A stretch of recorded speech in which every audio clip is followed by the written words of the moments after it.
First up, although Alita Battle Angel may not have performed as well as 20th Century Fox would have liked, it still earned over $400 million worldwide. If you're ready for your second viewing, or are like me and are still waiting for your first viewing, the film will be released on digital on July 9th, 2019, and on DVD, Blu-ray, and 4K Ultra HD on July 23rd, 2019. The 4K release is also the only format to include a Blu-ray 3D copy of the film, if that's what you're after. The home media releases will also come packed with a large number of special features, over 2 hours worth, which will take you behind the scenes of the film. Next up, another new poster for the Child's Play remake has been released, and this one may yet again offend die-hard fans of the Toy Story franchise.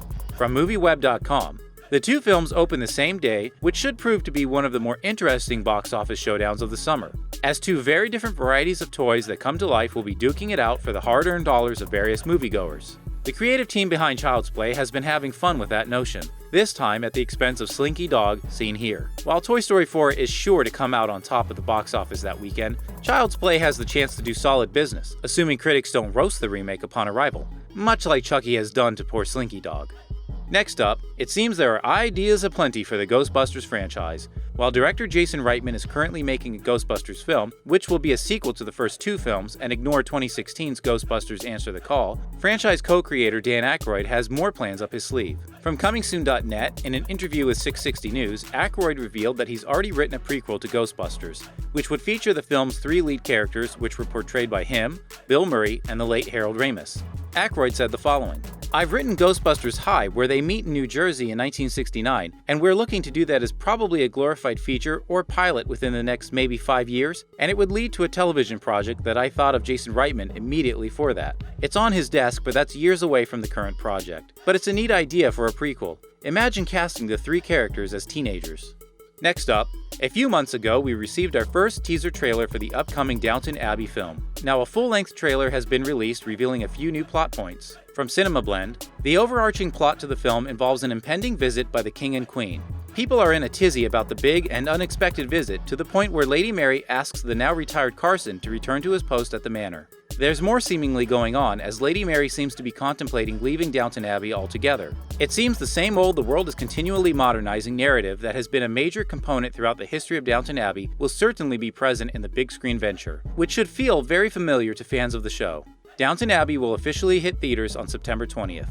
Next up, a feature film reunion of the creative team behind Bridesmaids will no longer shoot in Georgia, following the signing of an anti-abortion legislation in the Hollywood-centric state. From Variety, Kristen Wiig and Annie Momolo's new comedy, Barb and Star Go to Vista Del Mar, has pulled out of the state in light of its so-called heartbeat bill.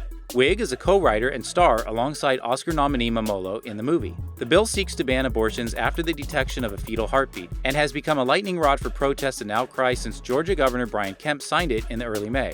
Wiig and Momolo are not the first to flat-out boycott filming in the state.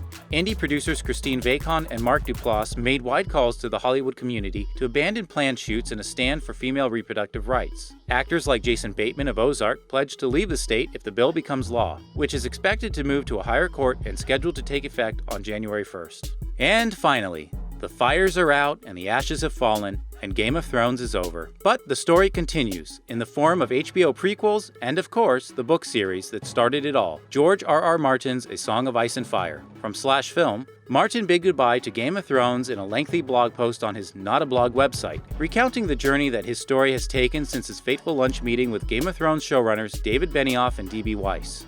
The big question for the author is, when will his new books be coming? Martin said the following: "I'm writing. Winter is coming. I told you long ago, and so it is. The winds of winter is very late. I know, but it will be done. I won't say when. I've tried that before, only to burn you all and jinx myself, but I will finish it, and then will come a dream of spring." As for the question of how the books will end in comparison to the show, Martin said, "How will it end, I hear people asking. The same ending as the show? Different? Well, yes, and no, and yes, and no, and yes, and no, and yes." So more than likely the book's ending will play out differently, but will it be that different from the show?